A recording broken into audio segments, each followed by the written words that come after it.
يا ور قصيرش هيدي ور يا ور قصيرش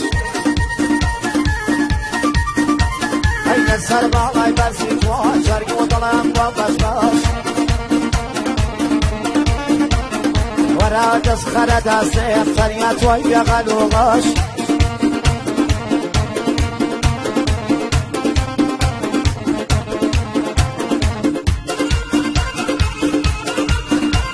الشركيرو أداويانا واخوار خوات ملنجانا شيما زيادة طلطايا ورا بوان بدرشانا ما تشلل يالي آمد ما تشلل يالي آمد دلين عيد القريانا وليكم عوزنا وسلام غيراني وراك تسيب فستق بلى يا ولا حياتهم ولا أشياء على مصبوط هونيا عيبتني يعني ما فستقي لا تسب عيبتني وشوت يا والله هذا اسمه اللي حازم لي زوجتي لهم يعني وزعتوا إيه أنا في يوم بلاد رمي يعني زادت زادت وبدان ترقالة تشيركي كريوا شيء يا أخي ها بلى مرستي وجو بلى يقيناك بس علينا وتساعد اخوان يعني اسمني الاخوان برادر خوش يستمنا يعني لبرتير شو يعمل بالكرديا جابت اللي بالكل باش كمو بيا ترقال بإيشي هذا هذا معناه وضعي باش بوا ما دام تسيري كريا لا تسيري شير دارليو ماستو قيماغ وبانير وجاجي او يديك اسبان ايه كلا ايه كلاش معناه وضعي باش بوا هو حبوس تسيتوها من بو بيستو ساعة تلفون لك زور وماري زانا متانيش شو على خم بالموا دو عن لو خون استفادة كم جامل ولا مشي كنت حموس تسيقويا حموس تكسو تسيقويا اي هو بلاد اللي من تطوري كن بو نوع شديد مثل ما ماما عرفت يوم بلاد ففستقي لسمهم ضخم زود يعني تخافي تبا ايه هي كسكاركم سرو سامانكم والله تبربرك بشتمي وهذا زاني سرو سامان ميتو لباتو نبي ملفوتاما بربرك بشتمي بقرحانتو وهذا زاني هم إدارة وسرو سامان من ستوا بيدوشا كرم بيدوشا والله بابا دانش من حار واشير ديدي او ابو تشستر بابا وش هذا بيدوشا كرم بيدوشا هذا نعمتي خوايا يا الله عافية جاني مسر او تشيريا إدارة مسر او تشيريا سلو سامانم او تشيريا عبر كرم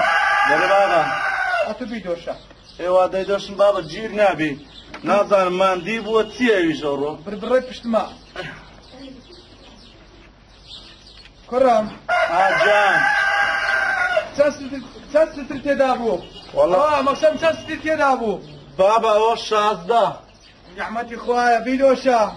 تسيلي بكموت بابا او ستريبتا ستريش كابينه ديك اخي ديك تاو كدي ايش كان ديك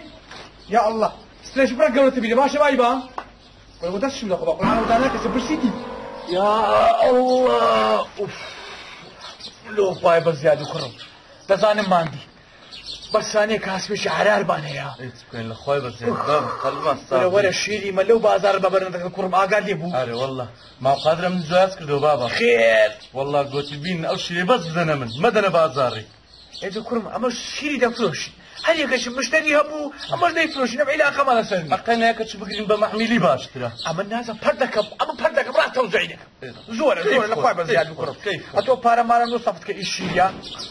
يشيلوا مين ما ماله مالي كرم اخوي بابا ستريك مايا سترك ما أسترزان سيدا كي لو شموي جيران ما دبي مالي مام شموي برادر ما سيسار رجا أمن لبا إشي غافلا ما يعني سردان نكرنا إيه ساقة زانم درين زادرنا هذا كلمة مغرور بوا أخو ماما مغرور نابل فقر الشيرة شلو ده أوان هو درين أتو الشيرة كيف بدأ بركت فستقي بلا فستق لو خطأ مكان دوخوا بلا فستقيش نخوش بلا جاتم سلام ليك باشا إن شاء الله بابا بريش شموي بريكا خلو خطأ مكان دوخوا برا بابش مزاد زور سلام ليك بابا لو مش دوخوا كأنه شنو خوي أو أجا بركت فستق دايني وهذا دوخوا هذا خوي ما كرس مانية كرم كابال مانية بابا بروم بشركة أوت بابا تسيركو أو ده أي ده دمي أي بده دمي دي حالتي سلام لمامك الشموبكا لقى بركة فستقل أول شيء ولا كذا ولا أول شيء ولا كذا عبيد مال هذا الشيء بخدم في هذا الشيء كراكي جادر بو كوري بو بله ما يكسر تشيري بنا بندوش هالبالا ديالي برادري كي خرافة زادر لما مشيري دليلي أيوة. لو بلا برسام دينا جابري برتعمل دول كتير بخوينا أنا بخوا بتخالي بفرد ده انت تي صحيح تبو معنا نري بس معنا كاتا واقعي باش بو أي شون دولة من بو دولة حموش سيتوا حموش سيتوا مستقبلي من فوتات كرتشت زادري سو حارس زادر ولا الشيء ملي كرتشت واقعي ها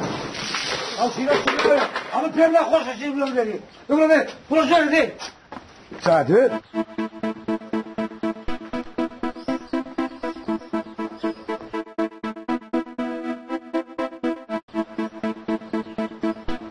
كرم خلا بله بابا كرم قيتك لو بيشتر كخامه كنوا باشا بس ترتاح يا باشا ما مار مختار بيدر من ساعه خلق ده كمان كده بيو هذا غير يشي داك موش يا كل سندال تاو داو تاو داك يتسكم غير بداكم بري يشتكش لي تزقي فرن لا ماذا حول ولا قوه يا الله خير اولا من مشوش تربزانه بزانه تمشي شي هات اول شيء حاج زاد هاتيا خليك سلام كوي وضعك كوا ما دي ابي رالك ماشي وزعتان وخير وها مشوش وتشقارة قالت لك كركات ايه كره او بيشتر كيديتيا والله يوقفك وين يتخوا أي والله. باشا عالمي وقلنا تبا من دري والله ازاي خلك ستان بيدرين سما بيدري خلك ريم مانا مختار او هذه إيه. اما هردانك قال لي او زادر واحد عالم سما بيدري باشا غير تشي بداكم نار يبرد دائما ما رخلنا بيدا بزنيا كره دليجر اللي بيريا كلمه هم خطا قوتها عرب القرآن خطا قوتها ها بزعم كركم هي خوات زاني ربي خوات اللي منسيني لا سي من درناتي خذ لي اما اولادهم يا أهلي والله. حاجي قرآن بحقد بصاحبته تمسينا اوكم لو بردكن حد سام بيس بيدبي بلا حد بو انا او اولادي او زماني او انا او هاي اتبسموا مشغولين والله فهمناك رسالكم مخير ما شاء الله لو والله مشغول بس بخودنا ما لقيت لكم شتو شيري هي على حاجي قصشدي آه. او قلنا هرحموا بعسيرك انتو ذاك سما سلاس سبحان الله يا ما. اشتكلوا من هذا او ما علينا زمتشا ما شاء حسن الله زايد جوشم ايه بصري او كاك صالحي ايه شازا عبدا هذا شيء كده هذه حاجي آه. اما لو شيله من ديتي تايستا قناعتها بي حتى او ما هو مزعل مان إيه. كركم قوتم كلهم دروجي بس لو خير دادرم تقول لك كده اخوان خير بنسي ايه ولا قال شركه شبيكات ما الشركه شيري ايه او قول النمونه لو بالضبط ايه وتان نمونه ملو بينا ام الزبده او دبريتش اه شيرك شو شفاعه ما شاء الله تسه شفاعه الام لخوشه سبحان الله هذه حاجي حي خوايك بارد باري والله نازاني متصنع خوش من قلبي خربوتها خير فش يا شان ايه كنا برسم بصري ونما يعني بتصرفات وين خوش يا وقت هذه تيا اذا انت مشاكل صالح دقوا وش لو شيرك بدا اجد فرق بينك ما من مريض امن اوهام دانا نابو بسم الله قوتم حاجي بمنزل تنيري لو دنيرم آه. اول شفاعه السلبيه بسم الله الرحمن الرحيم والله الشيله براستي هاي الرنق بوتات رو اخواني لا يا فرق الشنقي بوا ما شاء الله هالشفاية وحاجة طيب اجا جاب حويز يكرم ده ايه يخسر دورون أري حويزم هاللومة نيرا خدا عبكا أو شيلة شناقو هو غير وشيلة در كيدا ذات النير هذا بسي لا وناك في بوتا في ايه وش في شان ما لا باشا ايه بجمدك خوا دوامي عمر تاعدا يا ربي خواش خوا زير بس تاعدا لا جار اخو عافيس بخير تسر هردو تاو اخو عافيس سر تاو يا صاحب تسيري او هاي بيت مزانة تسير ويلي كردية مختاركم لما تساوي كد سؤال عاصمة بعزي چی بوده؟ چی بوا؟ جاده اگر نواز عکیم نیره بوده چی؟ زادر جا ده چی همار یان کریا نخواه بزده لقی چی که خواه هیم ده پیت خوش ها؟ چی بو بیم نخوشه هم پیم نخوشه او ده هات صغاری لمورده کرد استداله من بو امنش بخوام بردوام باسمان باش بوا سوال ها؟ بله باسمان باش بوا اما بردوام همار ایداجواتن لبو کرا کشیش ندینی یا خواه پیروزی انده عاشق بندی ان کریا قیچی تا سير يعني وتم قيتك كوتخيج بابي نعم نبو بخونا وانا تو بوتو ناس أولا بيش 4 ساعات هاتيرو أولا عند أخوان أولا إيشيا سوال يستمر زيان بازو بسم الله أوف خوايا وعالم عرفت يملأ وعالم كوها زنجين قبل بير دقيق سيا موضوع تو بس يوم لم رتيب لقوا معوا هم اللي حسوجان تيرجس أو تيا تيا أو درمانة درماني تيا أو دما أو شيلكي زادري يكسر هيش تقدامي سيدك هتسك شفتيا سك يعني شيل ومير نامين رتاك بخاطي أخوة يا جناح تجا شو قناح كسير يا جناح بواقي هيش تقناح نية شو جناحنيا هواي أجر إنسان تيجي يحسوني بك هواي علاج ليها قينا كده نفردك لا فريد هذا يا جناح كاجر فرد على كل علاج ذكرت لازم تبي جناح آخر إخوة توقفوا لك أتويت أولا مالي خلطك يتوه هذه إخوة قبول ذكاء ولا حسوا جاب ركبها بقلب معقولة كاولي ذكاء قصير كيدا وانت تغير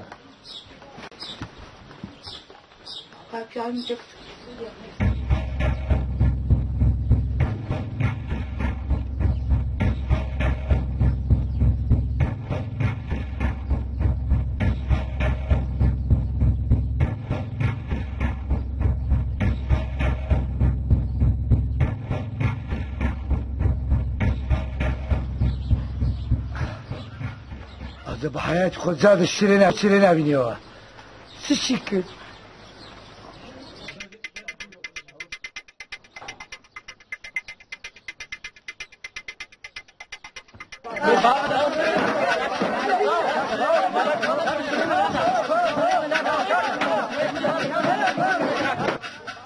سبحان الله لازم أوتي إخواني أوشي لي رانا أقري والعويس ها بابا ولا كرم دورك هكا هكا دبرت مكرك بينا أقرنا مزخي بيري معوري بينا تيك هكا بابا أوشي لي رانا هذا مشي إخواني بركتك بس قاسم مختار بينهم مختار بينهم بقى أو سفر سبحان الله قريب تيك هكا ديك تاوكا لازم مشي إخواني أوشي لي رانا ما شاء الله كيف يجدك كف كاك راس نساوكم بقر رواتم قاس مختار دكم برتان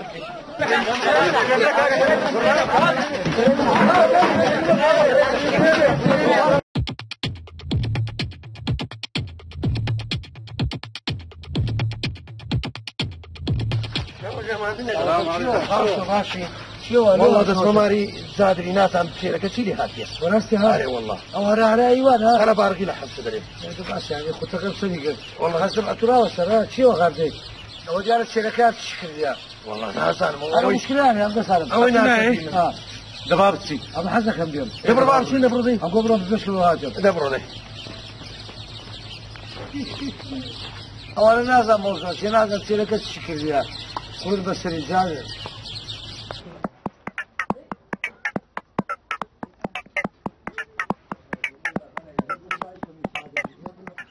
باني أود كنا كابدون كهرب مليار دفتي قربان خاطوته ده حاجة خاطوته والله يا بابو هنا دستان فوش سالع ماشي راس بيلا بتشوما أو تيري مشيري رانا بي هرني نمزخا نتنكر نبل مليار بهيز بالك في رانا ما شاء الله هرني سبحان الله يكون كورن ده ومن دارنا الرئيس كان داير رجع ذاك اليار ما تمد ديك عاوز ديكم ذاك ولا مصفر ولا صفر ولا كرم باي بام ولا بعد بحاجة ومن داري بريك ما هو يبرك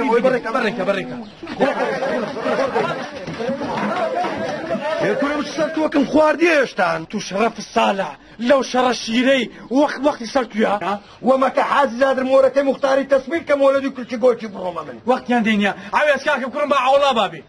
الله برو ديك كريس من برا كحاز انا بقول يا المتيم ده اوصف انا زوري بيخبط تمام من دار النبي ما شاء الله بيد نفسي هي ديك كذا سراي بقرن ده سراي بقرن ده بقى أصلاً مالي فوتاه شيلك كم يكرديه وعلى مغربي تو قلعك كرة لي دمو بس زماني فوتها بين صالح يقتك شيوبا مودك الدنيا كاكا. السلام عليكم. سلام فتاة. براسي يعني كيف خوش وعالم بحشة ذاك اللي غيره. كنت كان تشكر دي واسي. أنا والله منازم تسيخ الفير هناك ما شاء الله. خوا بركتي هاي وش تناوي كاكشم وبقرآن أو بزمان بمزق فير هناك بخو بكورة كيس. شيء ذاك يا. زيادة كل يا شيء. زيادة شكل يا. سبحان الله سبحان الله. يعني شيء زيادة كل يا. صوتك شيء لك وتناوي. حقوتها. كاكا بابي بيقول عندك تاوك عندك دي بابا دي هقرا صبر بابا صبر اوي هلينا بريكن او هلينا بريكن حاتي دالك اوي هلينا بريكن راسي بيبلا خوشا باشا درمانك سيركي تسبك شيركي زياد كذا او برادر حاجب زانا دعاء خير لو ذاك الشمو وجدت سيلا بكر بوتال صار مريضك رياض زانا ما شاء الله بس بروا تبي من شركة ألباني داني والله فيهم خوشة أري والله فيهم خوشة كاكا بابي سرك سر بي ديك يك تنكا بابي تنكا كرة خلودي الرزياك خلودي أولوها خورنا قريوا يقدر أو شيء زور تيرا أجا بس هذيك أكشموي أو شيء شفاها أوه قربا بس اللي زاري لو عندك بدك عندك الشير بدك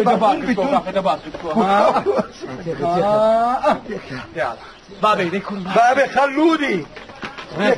رزق سوا كم رزق رناقي ما شاء الله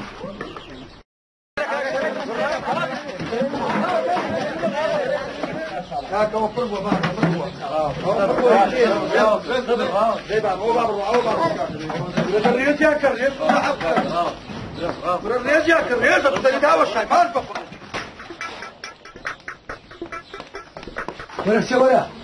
ولا بسال سدايت أمنتو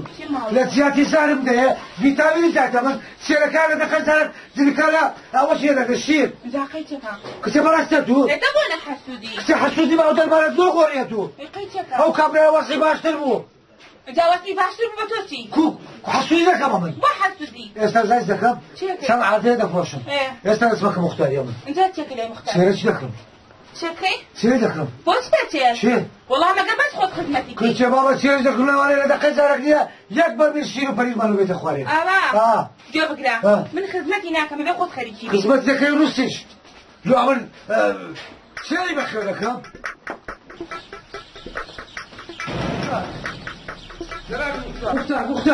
مختار بربو الشبو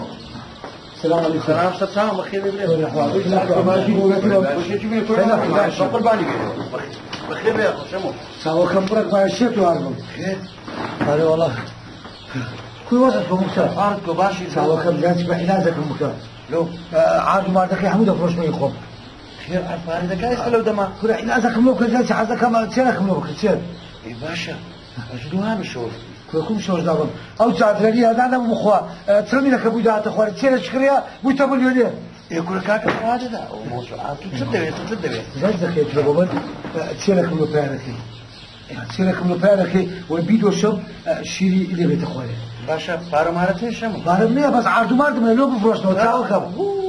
لو باريدك ها بابا شيء فارم عرض ذاك هاتش من استا لا مش سبت بارد عرض باي خاش خو ده بس يا فرست تو انت علاجك لو قربان مختار تساوي كم اولا بخاطري غوري بابت اي ممنون غورك كم هي لقى عرضك انت تغوري نو عرضك اولى انا كم خالي زور باش اخذ مراهق كسكيه مراهق باش شان ساري دي بزانه پرورده کا شيري به برميني فرزلا ضروري ادي کو غوري تمام الله يعني شوكر عليكو بابا بقصاك تبري ما مقبولين بيدي كورا ما تو تاكا خراب خود نازاني اكو سير بي قول كو دبي كورا گوچي به بيتي دبي كورا كونابي ام مقبولين كيد خود لو تنا مش كورا ده مقبولين تو ولا بابا يشوف عقل مداي مش كورا تاعنا بس سلام مختار لا ما فيش علامتك بدل ساو كان مختار ولا شنو فرن بابا هو سبيتا صوري في المرغوبة مرغوبة أتكو بس عصبي ديالها شو بناس بخير أنا ديك يا مشكلة دي هسه ده باشا على كل يعني خير كذا باش صار دي بس انا كشير كده يعني وضع كبيرة ولا بشك برو كلنا ورا قصة ورا أو تشير من تشير أول شيء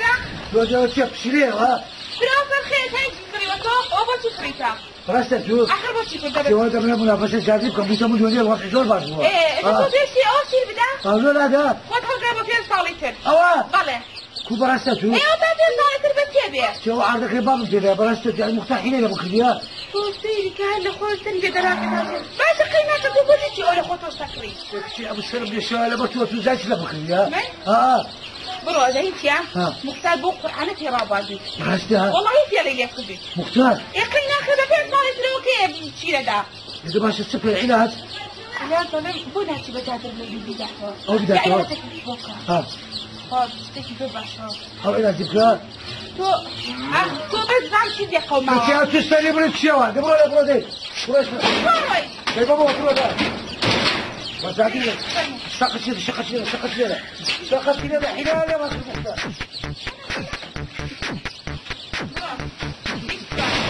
سكنت الوجانة قربان ما ادري تاوكم بخير تاوكم وزع الباشا براستي يعني لبر منافسه واشتواليه الشيشه كمبيكتيا الشجمتيه خير كنا والله او مختار حيله ملكت مختار شيء مختار خمان صالح لو كنا او بدايتي او فرق بشيله بدايتي قال والله بعد شكون اسمه قال لقد زارك صار لي كان اول اللي تخواري جو قولك شيء دي قولك كاكو هدي يعني حيله ملكت جو قولك هو لا ذاك قربان او نعرف بابك يا اتلو يكون انا حاسودي حاسودين بياك سيدا برد لو يوم كرتوش مو يقين ياخذوا من دارني خوادي انا ما قولك كاكا وقولك ها كل هذه رشتها والله اذا تساوى كم علاجكم ما بزان او النير شفيري لك ها نيريها دي نيريها انا بقول لك خزرك يا صار شنو قيمه كده تخوي ولا بلاش النير بتاعته هذا ساوى كم كل هذا كل علاج سنه سلامه في ناس انا بقول كم سنه اتو برادر تخشوا يستمري او يدري ودس مختلف لكاكا لا ما هذا كمان بدوا قربان ده بساوى بكلك له مرايقه اللي بقولوا لي ان انت ثاني يوم مرعقه لا دبروا بخمدت دبروا تساوى باش او يشلو ذاك باشا لا خوش ويستانوا يشهدوا ذاك كل برادري مخلص هر مخلص بقربان بم باب سمات تاع شوفوا ثاني ساي ناخذ ما اذا تو دبروا بخير تساوى كذي وعد تسوي سلامي شلون قبل مختار رابي واقوى عالمي ببري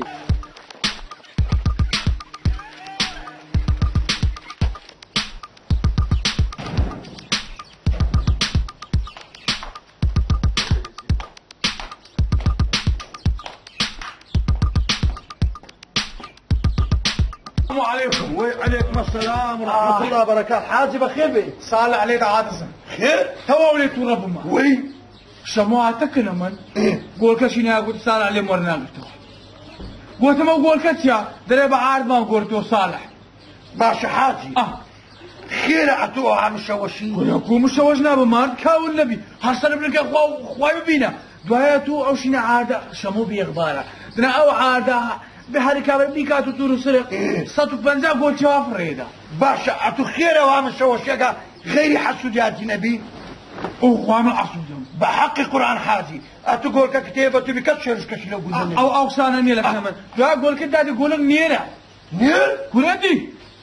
پێم گوتی مەیدێ بەجێ نەکردم ئەوە باشە لەبای چاکۆش خەرداریش گۆ دیتت لو باشا عدا نير بسيا ايه كورا كابرا قلت دو شيري مخو شيري دي دانيوا حاجي اسا مقصد تسيتو ايه ساعتي ما قولك قبلو هنا قولك كيبو قولك اللي وقرأوا نهيتشي تو نهيتشي كاكا زود ساكت بيبري عردك الشمو كدايت يمن من دار كرجان صحي توباني يقولوا هذا من التوباني شرا قد انا صحي توباني والله حاجة من نامي توبو له ما قال زور کاکە عزیزم دەمەوێتەوە بینەوە ولا كرم بقرآن نامي بەس سەری من دەمەوێتەوە شتیوا کو دەبی کاکە چێرە بێ گەورەی مایتەوە بابا كرم بسيو هر زنزاري توشي نخوشي تونا بارك من ده والله ولا أقرموه او كامل او ناتم او مشكله مع علاقه مسلني او اقول كلا بيك كيف تفوت انت بالله العظيم حاتي نيري بيني اقول كشاف ترى عندك لا حول ولا قوه الا بالله سلامة يا اكيد مشكله كتحل كل مشكله شعلكم والله وريني قلتوا انا عاد كم روحي والله الرؤيا شو قلت ورنا فيلم الثاني عاول مداوت ورنا فيلم بابا عادي بابا فيلم بتل ورستك انت كنت عاقرني كو بقول كده قورني وا وانا الزلمه مو عاقرني يبي عادي بقول شو بقورني وا عاد كروح كاك حلكم لبينا قربان دم كنت ساعه توفاني زعل رستك ولي والله جمهور وراوس تاع اولي بلاش خير بكره والله ناس ويدا كان توفاني بيش لك ورا مختاره مختار اخ يكشي شي لمن دا تركني بريا ختايتوا قلت تراب قلت شاطر عندك قلت قول بس والله ويقول اقول كم رايقه بس تسمعنا ليش يا دان يعني معك ها يا علاجي سي علاجك اما نقول كل ذكرنا باشا براستي زوز ممنوع جد انا والله ممنوع جد عندي مشكله عذري وين حدا بجواب ايه تمام فارق اقول كذا من قلت هيك قوم ردك كم فيك وابا لكن قوم بتو هذه عادك روحي هو تقوم عادك شنو لاكر مش ليك تبا شان بابا قوندي راسي ممنوع جد تو والله ياخذ خير سلامة ولا بينا ولا شربتها شنو بينا تصدق ديالني والله لو شربت ديالي استاذ اخوني خوشني لا والله سعيد ماني ايه دابا يا ربي باش من ساعه كم ياخذ خير يا ربي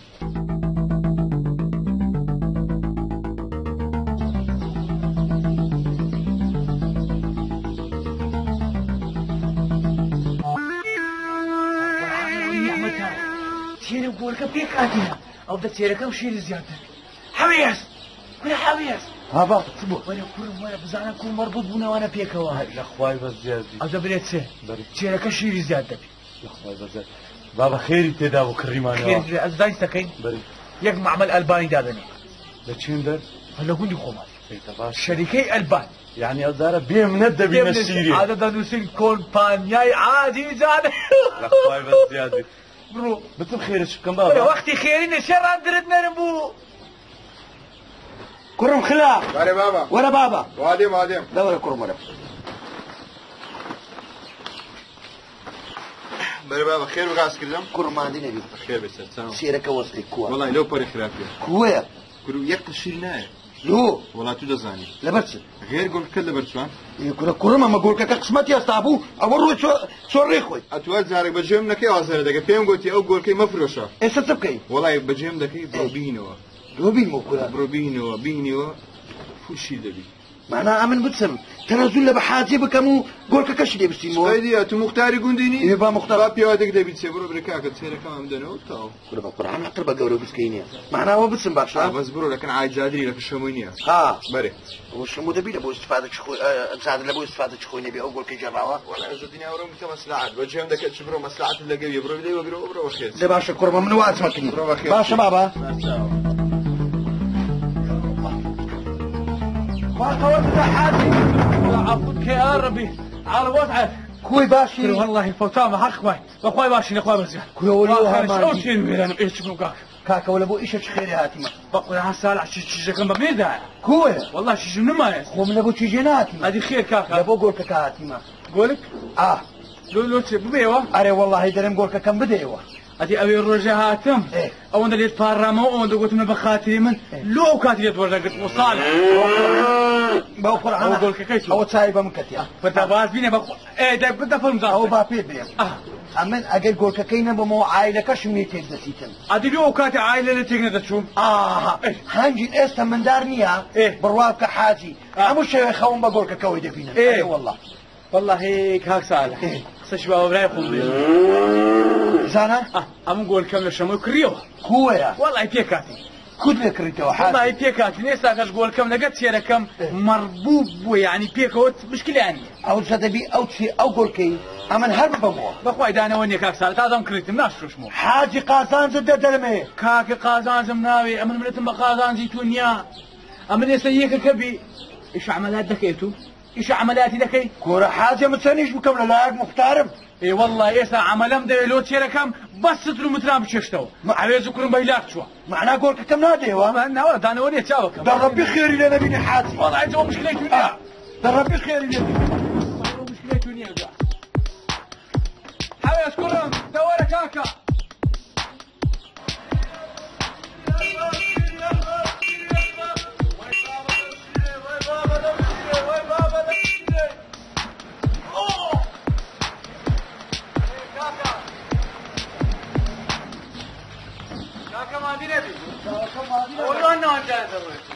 هاي مشكل ثانية مشكل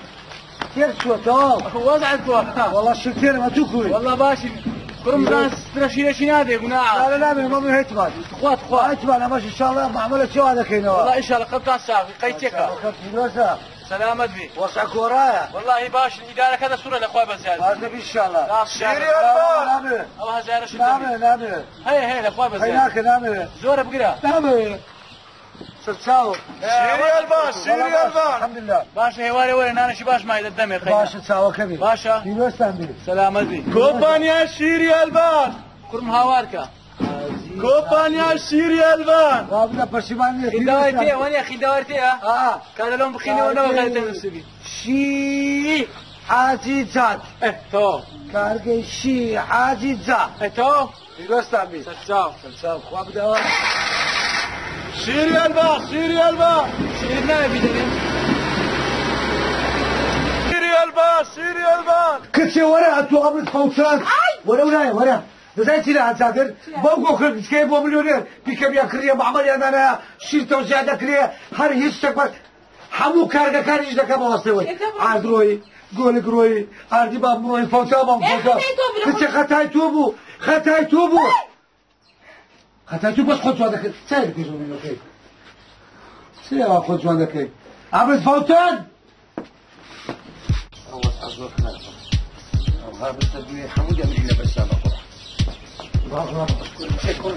سيرك وقتها ممري كويا كوركم ليس وابتاز لك نبو والله كره ما هذا بيقول لك بس ادوي صنداري دك هذه ما تسكين انت والله تي تقول كيدي مو كنت ادينا تشنو يدايا لكن حاجاتني يا بري كنا قابله وين لك من مختار لو تذكر والله ترت شو تدور شيء وني والله ده سميت السيمو بقى اقرت في راجل اليوم اللي قرب زانا كوري دقر انا كورني يقرب اخوش بنا اخوش بينا السيمو دبر ولي قد تسيرك انا مرجع يا ده حبيب ها بابا بازار كوا والله لا خوي بس زياد باشا ها اري والله فوت باربوينا هذا هلاك شي ما شاء الله دنيا وبنيا ما كنت شيء لا خوي بس زياد بس بيقول لك عندي كومبانيا لا خوي بس زياد اوز لني سوان رب العالمين انا ايش كيف زوجو باشا لو تقول كمان كريتي ولا صالحي هر زوجهم او كده ما شاء الله باش تزبو بابا وكل بندست درينا والله دايما مزخش كرمتي ما دستي دسنا عم اسمي فاندس لو خوي برندك الخير والله لا خوي بس زياد خير تسيلا قل سما يا من علي حاتي امن هاتي ما بقول كيف بموت والله كاكم قول شنو ادم كل كاكا واسيره كم دبريت كل ما لهم مشكله خذ قول لكم الشمو كري كاكا بالله العظيم حاتي زوجك في بري يا انا مختارينكم يا انا اقول كذا بموت والله كاكا امن قول لكم الشمو كري امن شمو دناسم قول شنو ادم كل كاكا بخش بي بلا خش بي وقول كذا هو امن قول شنو ادينو معناه خسيت لك الى الشمو كريته تو امن شمو دنا لو خبر فسرق الشمو كم قول شنو ادم تو كل كون هذا نو كاكا يا كاكا قول ما نكريا با قول لك ماري من يا با با تو دبك شمو دبك نادم كنت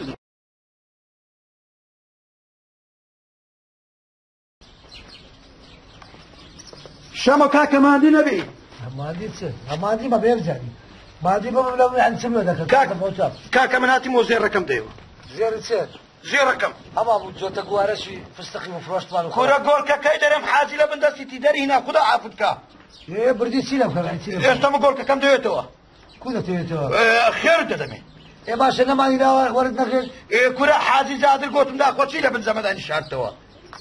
برادنا شي خراب درتو زور استبوت مليونير استدا ستيلا قرتنا هذا سمشي لا قرتنا حمو والداتي او شيلا حمو يقول كاكا خدا عافدك اذا زي استبداش بس فكر لك موت صدقه شي لبدا ايش تا لا خوي لا قول كاكاش معناه اتو قول كاكا يومن شي اتو كل دقيقه حمو يبدا موجانا او تبزان صدقم بريت سيدي لكم شربي دبي توتو باني بتشير كيف كم او زبخوي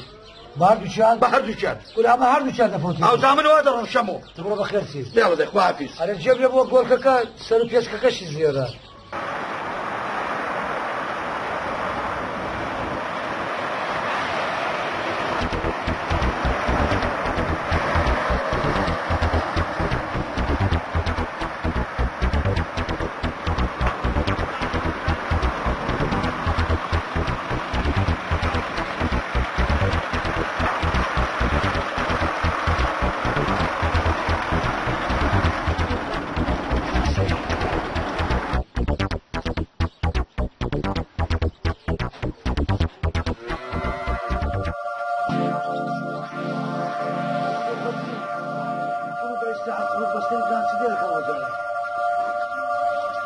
زانستان درێنی دەبی بە کاملی ئیبارەتان بکەم خلاصتان کەم